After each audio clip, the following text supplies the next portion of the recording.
Hello there, folks. Welcome to the Wolf Pack. I am standing in for the legend that is Ian today because he's busy giving a talk on mindset.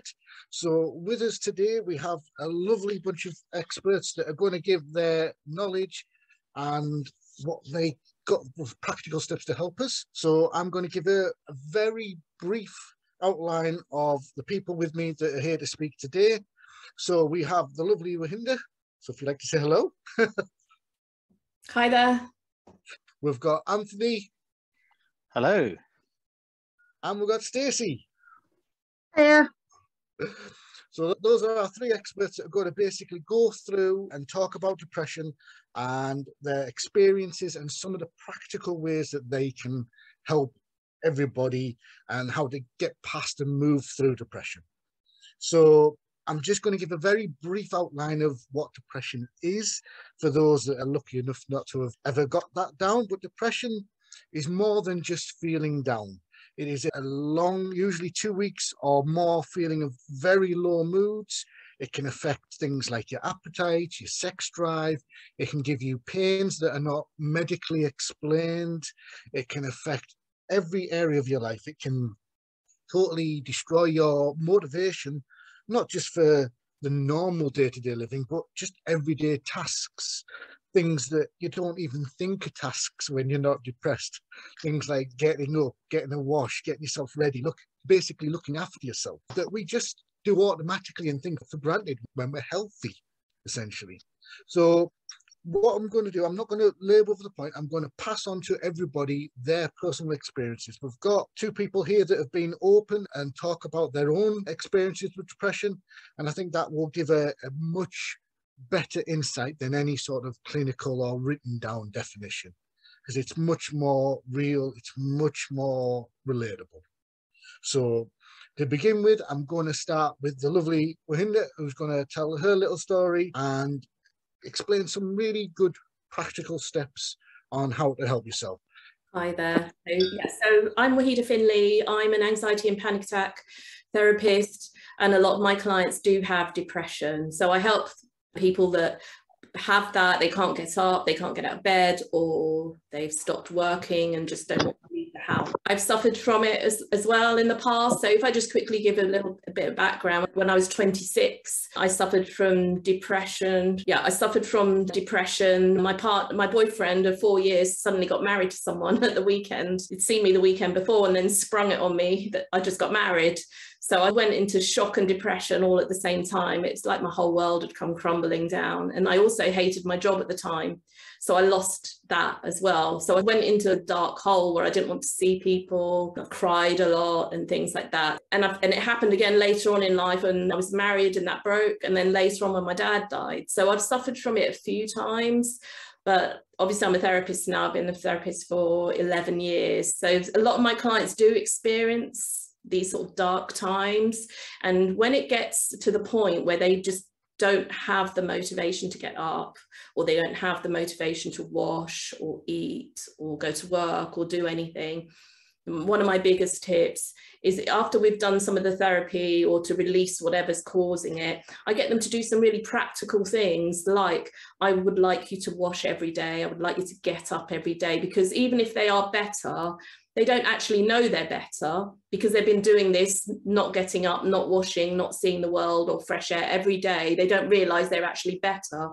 But when they do these tasks, I say, make your bed once a week, wash the bedding, make your bed, get dressed. I get them to try and eat food. So we start with really basic little things like washing and eating and healthy food. And they start to find that they're better really fast. And some people, some of my clients that are teenagers, for example, they don't want to go, they don't want to do things like walk the dog or go out or see friends. I will say things, right, before you say no to this thing, I want you to move your body really fast. I'm not telling people to go to the gym or anything that's daunting or scary. I just say, put some loud music on and run up and down the stairs 10 times to this funny music. And sometimes their parents join in or something. And then you can decide, do I really want to do this? Shall I walk the dog, or shall I go to the shop or whatever? And 90% of the time they will actually do it. And this has transformed some of the people that I see that have locked themselves in a bedroom for 2 years or haven't been to a shop or haven't done it. And then their parents or their family say, yeah, they've been to the shops, they've been walked the dog, they've been running around the field, and they suddenly feel better. And when you move your body really fast like that, I just find that it just does change things. Another quick tip I'll just give is some of the seminars, if you ever see speakers like Tony Robbins, when people are just like in a slumpy, tired state, when people are depressed, they've got this slow energy. Tony gets everyone to just stand up and they go like this really, really fast, like they're running. He puts loud music on and go like that. So even if you're not going out and you move your body in a really fast way, your physiology will move like that, then your mental brain, it tricks your brain into thinking that you're okay. And suddenly your mood will lift. It's very weird, but it's actually a way of tricking your mind that you're better and you get fast really well. So there's some of the tips that I'm going to give about that. And I just want to say that people aren't stuck with depression forever. There are lots of things you can do. A lot of it is about things that have happened in your life, people dying, that sort of thing. But it could be about not having a fulfilled life, not having friends, not having family or a nice job or whatever. So it's about working out what aspect of your life that needs to change going forward, and then you'll be able to address that and work on it so you are not depressed anymore.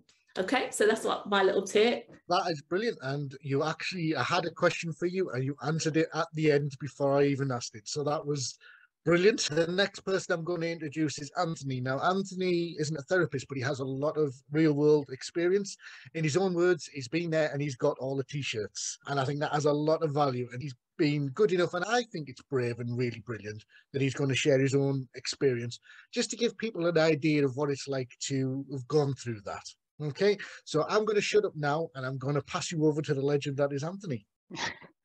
I don't know about a legend. I don't know if I can keep up with that. Yeah, hi, I'm Anthony Green. I'm 43 years old now, and I've suffered depression and anxiety since the age of 17. And it very much started as anxiety in my early years. That's where it started. So I think the teenage years are quite fraught as a young man, the life change that's going on at that point. And I think there's a lot of pressure and so forth at that point. And I actually got into an IT career very young, very high pressure work. And I had quite bad anxiety, what I actually did, which is quite well known, is I used my work as an avoidance tactic to not face my anxiety.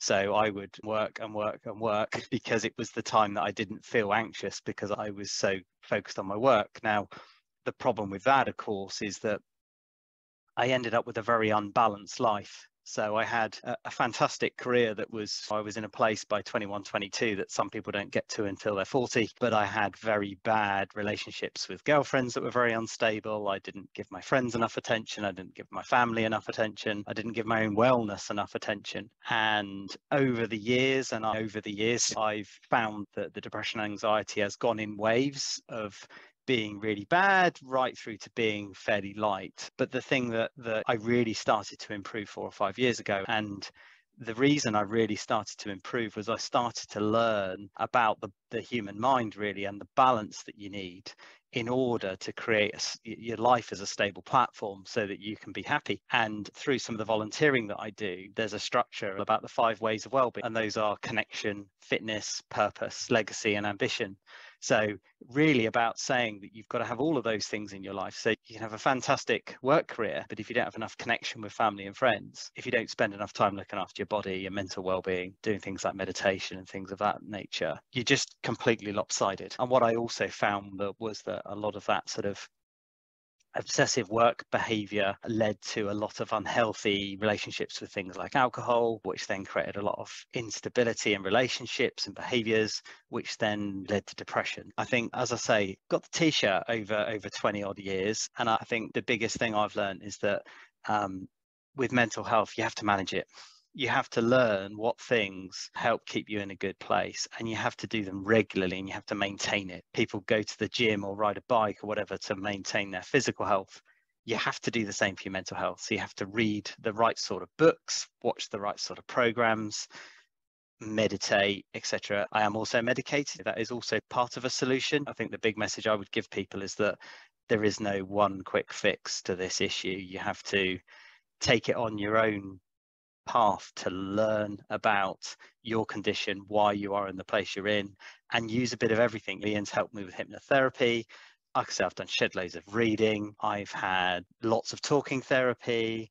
Like I say, I'm medicated. I do meditation. As many of t-shirts I've got, I've also got the number of kitchen sinks that I've also thrown at it. And I'm delighted to say that putting all those things together, I'm in a fantastic place. But it takes maintenance. If you're prone to anxiety and depression, it takes maintenance. You can't just take your foot off the gas and say, hey, I'm fine now, because give it 3 months, you'll be back there again.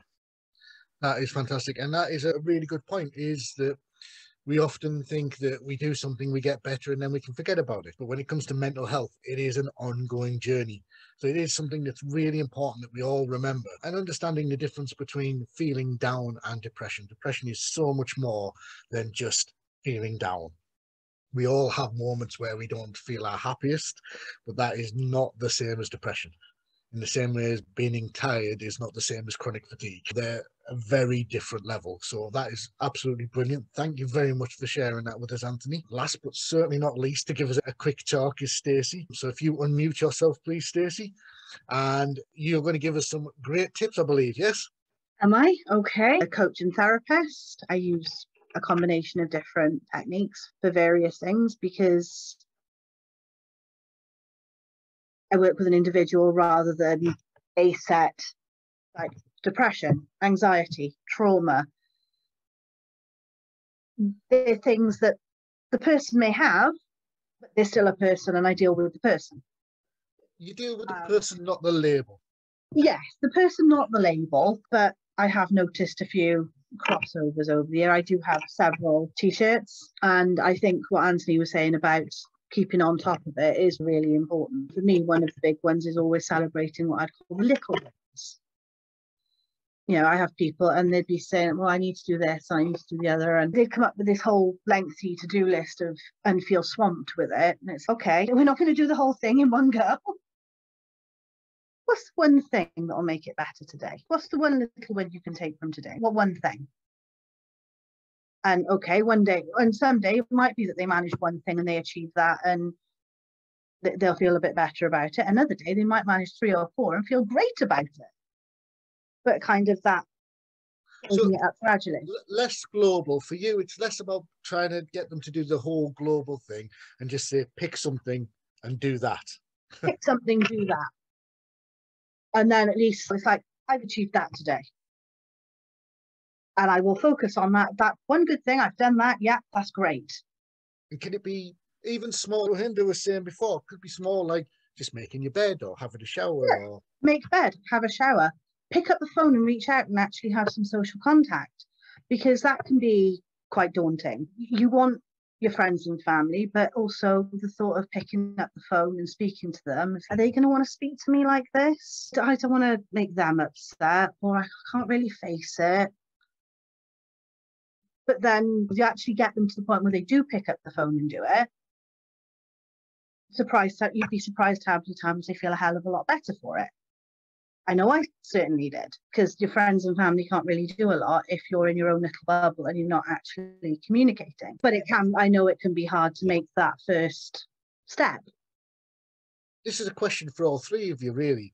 Do you think there's an element of anticipatory anxiety with depression then, where it is quite difficult to make that first step? You have a little bit of anxiety in making that first step and connections. That's to all three of you, Hinda and Dan. Yeah, my view on that is, I think depression for me, certainly in my experience, is very much a spectrum. And when you're really deep in it, you feel like you're at the bottom of a black hole and you can't see how you could reach out of it. And it is about then making those baby steps. But I actually think that, as I say, I think it's very much a spectrum, and therefore it's really, the biggest thing Ian often says about noticing things, and this is a big thing, I think depression can start small, and it's about noticing that you don't quite feel right, and what's missing, and is it that I'm not getting the right connections, or I'm not feeling healthy enough, or I'm not doing this or that, before you sort of drop further, if that makes sense. So I think that question very much is in context, depending on how far down that, let's say I visualize it as a black hole, how far down that black hole you are. It's much harder. If you're right at the bottom, it's really hard. Would you say that sort of agrees with what your experience is, Stacey? Yeah. Yeah. You have days where you can do I'd say definitely days where you can do a little bit more, and other days where if you got out of bed that day, that's great. You've done something. You managed that. Yeah. And I'm all for celebrating any little win, but not stagnating any longer than you have to. But obviously, there's, Wahida and Anthony, they've already, meditation's been mentioned, that can help. Actually physically moving your body. You mentioned chronic fatigue. Yeah. I have that t-shirt as well. Well, I can relate on that. I'm very fortunate to have never had depression. I can relate on the chronic fatigue side of things. Yeah, so I can imagine how chronic fatigue would definitely make depression worse, because you can't really get up and move with chronic fatigue. Well, you can get up and move, but then you'll fall down again, which probably won't make you feel much better. Yeah, but it's about choices, I think. About, for example, like my mum likes to watch these movies that make you cry all the time, and she'll send me these links, watch this, and I say, no, I don't want to watch one that's going to make me cry. So I think when you're feeling in a low spot, you really need to find things that are going to uplift you, things that are going to make you feel better, feel good, funny things. Even if you're sitting on your own at home, I think, and not ready to meet friends or anything, you need to try and look after yourself, even have a little bubble bath or put some music on or watch something funny.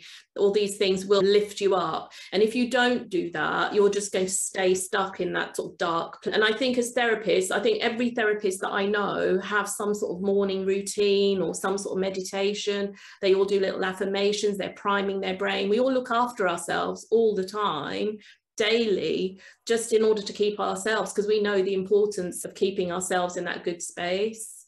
Yeah, hard-earned experience, I think, with therapists. So what I'm going to do now is I'm going to put it out to everybody else and put your questions to our three experts and be open. Just interested in listening to this, because I've been down. I can't say I've had deep depression. I've had anxieties, which doing these podcasts and things with the group has helped enormously.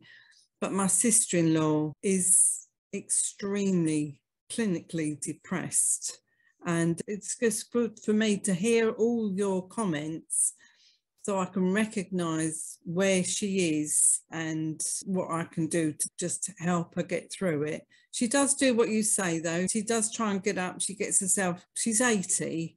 She puts her makeup on. She gets up and she gets herself clean. And she does listen to Tina Turner. She'll look at fun movies like Sing. I don't know if you've heard of Sing. Yes, Sing my too. kids It's a love that one. cartoon, but it's real fun. So she does try, but I can recognise from what all you've been saying about she really is almost at the bottom of that black hole. So that could be a good question that brings to my mind now for the three of you is, what would you say is a good advice for people who are close to people with depression on how they can help them and support them? Yeah, I'll give my 2p if you like. I think social connection is huge. So having a chat on the phone, just get out for a walk in the countryside. There's a huge evidence to say that the more time you spend in nature, the better your well-being will be. So I think just to say to that person, hey, let's just go for a wander around the forest and go and get a coffee. The social connection, the outside, there's an element of exercise there which will kick off a load of endorphins. So I think it's that circumstance, isn't it? Potentially people are, if I look at my situation, there's depression and anxiety in my family, so it's in the blood, but it's also something that often the circumstances around me make it worse or better. If you're a bit prone to it and you've had a death in the family, and it's very triggering, and it does take time to grieve and heal. And I think if somebody's got a bunch of circumstances that make them feel down, it's about saying, look, let's compartmentalize some of these challenges, and it will take you time to come to terms with these things. And I think sometimes people expect themselves to be happy and jolly the day after their husband dies. It's just not a reality. So I think there's partly a thing of, particularly if there's been some unfortunate circumstances, say, hey, look, it's normal to feel down. It's just normal. Because I think sometimes people will themselves into, oh, I'm depressed. And so I think if there's circumstantial stuff, it's just reassuring that just give yourself time. But yeah, certainly for me, and when I've been in that situation, people have to get themselves out of it. But I think that human connection is anything you can do to grab a coffee, go for a walk, whatever, or just pick up the phone, I think makes a massive difference. That is fantastic. Thank you very much for that. I massively appreciate that. I haven't heard from Nicola or Justin. You don't have to join in, but would either of you like to ask a question or want to know something? I'll ask a question if that's okay. Certainly. I find that certainly I have a number of family members who have suffered with depression. My brother has had it for many years, and it tends to be very situational. So, for example, when he's finding his job, he's struggling with his work, or he's out of work, that tends to be very much. And I've known my son has increasingly had problems with depression as well. And my son lives away from me. He lives down in Plymouth, and he's developed sort of various different sort of coping mechanisms and things like that. And not all of them, I think, are particularly healthy. I know, for example, he's having a clinical trial at the moment for marijuana, which is a bit concerning, but it's all being done through the NHS. He's paying an absolute fortune for it. I suppose my question is, in terms of treatments, and certainly medical sort of treatments, is there anything in your experience that has worked particularly well for people who are fighting depression? Mentioning marijuana, is that something that you would see as having potential in the treatment of depression, or is that something that's best steered clear of? I'll go through each three experts to begin with, but I will say, because of a little bit about the medical thing, medical marijuana is not stuff you'd buy off the street or things like that. It is basically specifically designed by the pharmaceutical companies to be an exact dose of a certain chemical agent to see what difference that makes. So it's just like another drug trial. I understand, yeah. There's the relevant risks as there would be in any drug trial. So what they usually do with drug trials is they basically test on tissue, then they test on animals, then they test on humans. From a clinical sense, there'll be that risk because that's why they have those tests. But I will pass you over to the three experts. If I go to the two therapists first, if I go to Hinda and Stacey first, and then I'll let Anthony go last. Is that all right, everyone? Okay, so over to you, over to the far better looking person than I.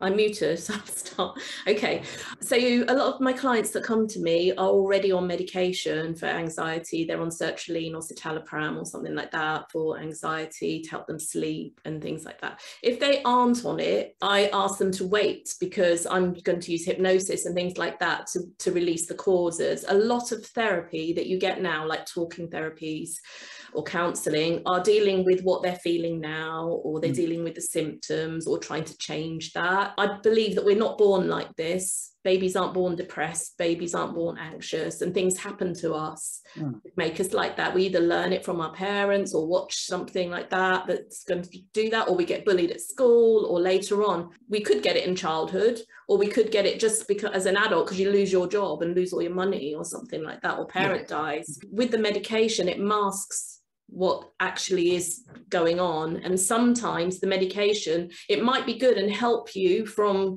hitting that really low point and getting suicidal, and the medication I would recommend to someone that is about to go down really low.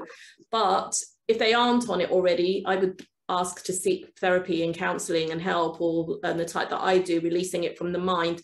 We release the cause of it. If we know it's about grief or something like that, if we release that fear or whatever's caused it in the brain, at a brain level, then it all goes away. A lot of it will drop off and this like disintegrate, so they can move on forward with their future life and planning nice things. There's no point in making it all bright and beautiful and say, go to the gym and go running, because you won't, because they're depressed. So we have to deal with what caused it. When you deal with that, then the other things seem so much easier. There are also lots of herbal supplements that people can take. I don't know if you've heard of Calms. They're really good to help you. Yes, yeah. There's ashwagandha that people are taking those gummies now. I don't know how good they are, but it's really popular. It's spreading all over TikTok that people are using something called ashwagandha, which is a herbal supplement. Okay. So there's lots of different things that people can take that help. Also, having lots of vitamins and fresh food will help with the brain function, and drinking water and that, because a lot of people that are depressed don't look after themselves in that way. They're drinking alcohol or smoking and things like that, and they're not actually looking after their health. I wouldn't say no to medication, but I would always try the natural things first. And therapy. I should have mentioned earlier, William, my son, also has fibromyalgia, which doesn't help. He had a very serious accident when he was 13, and it's left him with this sort of lasting pain, and which flares up sometimes. And I know when that happens, it tends to coincide with his depression, and obviously that becomes very difficult. And when someone gets depressed or anxious, when they've got pain or chronic pain, it does get actually worse because their brain is in that sort of low state and it starts to go down. So, but sometimes people with fibromyalgia can actually let it go. When we release it at brain level, it does sometimes go. It's not always stuck with it, if you like. It can be reduced because their brain has memorized these old traumas and old things that have impacted the body. I don't think he's explored the hypnosis route, so I'll certainly take that away and take that to and suggest that to but him. also you can ask him to look after his mental health, because Simon mentioned meditation and calming himself down or doing nice things to improve his mood. No, that's good. And I'll just pass it over to Stacey. When with family members with depression, I've noticed that when the first port of call was medication, it literally masked the symptoms. And my mum's experience, she felt numb. So she didn't do the happy, she didn't do the sad, she was just numb, and then she stayed at that level and nothing got fixed. So I'm definitely on the fix the underlying cause, and that's always fix the root problem, and then the surface level stuff shifts a bit easier. The other thing about medication is if once you go down the medication route, you can't just stop it like that. You have to stay on it. Otherwise you can get really ill if you just stop it. And then the people find that it's masked all their symptoms and they think, oh, I'm better now. And they're not. And as soon as they stop it, they get really ill again, and they have to then they spend lifetimes on different medication for anxiety and depression. So that isn't the way forward. It's all right for a temporary solution to stop you getting suicidal or anything like that, but it isn't a long-term thing that you want to stay on something forever. Actually, you want to get better and you want to be healthy and feel a nice clear head so you can go to work and things and be happy. So that, as I can't remember your name, Stacey said, it does mask all your symptoms, so you can't go up and down. It's just, and the other thing is, I think the side effects of some of these medication causes depression and anxiety. I don't know if anyone mentioned that. And I've seen that on those medications before, which I did think was rather ironic, but it's, medication's a funny thing. I do strongly advise anybody that's on that medication never to just stop it though, because that is extremely dangerous. And always get medical advice if you want to reduce it down. Now, Anthony, like you said, you've got all the t-shirts, so I'm very much interested in your take on this, please. Yeah, and I'm going to give a slightly different view, not wishing to be controversial. No, that's what we want. We want lots of different views. I think the first things first is that going to your doctor, getting prescribed an SSRI or an antidepressant, picking one at random and chucking it in your throat and thinking that's going to resolve all your issues is not a good strategy. And unfortunately, when a lot of people go and see a GP, that's the go-to, okay? And I agree that's wrong. And many moons ago, I went through that experience with some beta blockers, and they did take it away, but they made me feel very numb. And I think beta blockers are very well known for people with very severe depression will often be given beta blockers because literally it'll just numb you. So if you're a really long way down, potentially it's one. I more recently, and I am under the care of a psychiatrist. You have to see a proper psychiatrist who knows what he's doing. General GPs, in my opinion, should not be able to dish out this medicine. And I think that's the number one thing. And the psychiatrist, knowing this profession perfectly, his view was you would always try and resolve with non-medical routes where you can, but that if you've got if it's in your family, you have a 40 to 50% higher chance of having symptoms of anxiety and depression. And whilst I started medicating almost right at the end of my journey, so I'd done all the good things and I'd got myself to 70%, but there was always that underlying anxiety. When I woke up, I'd open my eyes, 30 seconds, it would hit me. And I've had that in my entire life. I'm now on quite a low dose of escitalopram, which is an SSRI. And since I've been on that, anxious feeling when I get out of bed in the morning has gone. So I'm not here saying, hey, go off, get some meds. I said right at the beginning, you have to really take ownership of what you've got and how you run your life and get a really good set of well-being, meaning to your life, good, healthy, everything everyone said. Eat well, exercise, have good social connections, just look after yourself, meditate, read, do healthy things, don't drink excessive alcohol. Knocking alcohol on the head's been a massive piece of progress for me in my mental well-being. Huge. Knocking it on the head has made a massive difference. But if you have underlying, particularly anxiety, I think probably I'm more a fan of it for anxiety than depression. I think depression, in a way, is often more life environmental. And as the ladies have said, you've got to get to the heart of what that is. But I think if you have an anxiety disorder like I do, it's there. It's there when you wake up in the morning. So there is a place for it, but you must get access to a proper psychiatrist. And the biggest problem with this country is getting access to those people under the NHS, zero chance. Getting access to them privately is hard and very expensive. And I think, guys, that's the biggest issue is GPs should not be issuing out that sort of medication. That's just my view for what it's worth. No, and this is exactly what it's all about. It's about getting all the different views. Now, it's getting to the end of time, so I'm going to have to wrap this up shortly. So before I go, does anybody have any questions? I'm aware that I haven't included you, Nicola. Do you have any questions? I just want to applaud Anthony for that, really, because that's a massive statement there. And the clients that I see, it's really interesting that they walk in a doctor's surgery and 5 minutes later they came out with antidepressants. And then when I ask them the question, did they ask you what's happened in your life? And they're like, no. Well, did they take any details about what you've been through in your life? No. How do they know you're depressed then? And this is where my question was with you, Anthony. Is there a defined difference between depression and a really low mood? Okay, because like Simon said earlier, we can all go for a really low mood. And is there an identity that kind of can become with that? Can we allow ourselves to be caught up in this depression word? And especially nowadays, it's a bit of a buzzword, isn't it? So many people, in fact, I think every single person practically that walks through my therapy room will tell me that they're depressed. Yeah, I think often, Nicola, I think you've got people who, as I said, mine started with anxiety, but I think a lot of people that drop straight into depression, it is often environmental. They lose their job, their wife walks out on them, their parent dies. And I think, and sometimes it's just natural grief and low mood. I think sometimes what happens is that event then knocks out all the things that meant a lot to that person, doing their exercise, seeing their friends, because they feel shit because their dad died or whatever it might be. They don't do those things, which of course is like a self-fulfilling.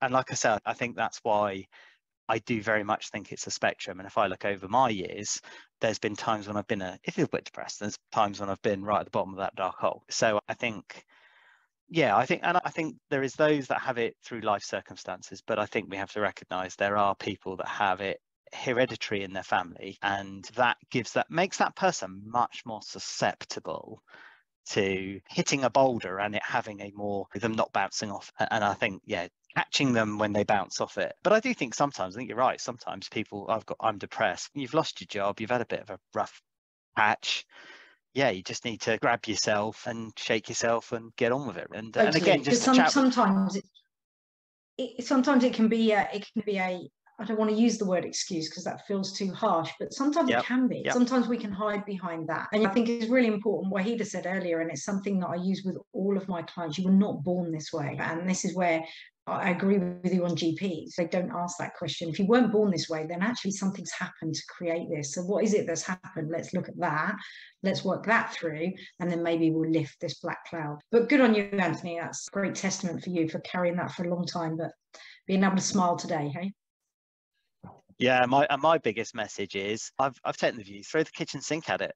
I know therapy helps, great. I know meditation helps. I know hypnotherapy helps. I know exercise helps. Yeah. Bring as many of those things into your life on a regular basis, and the chances are you'd be good.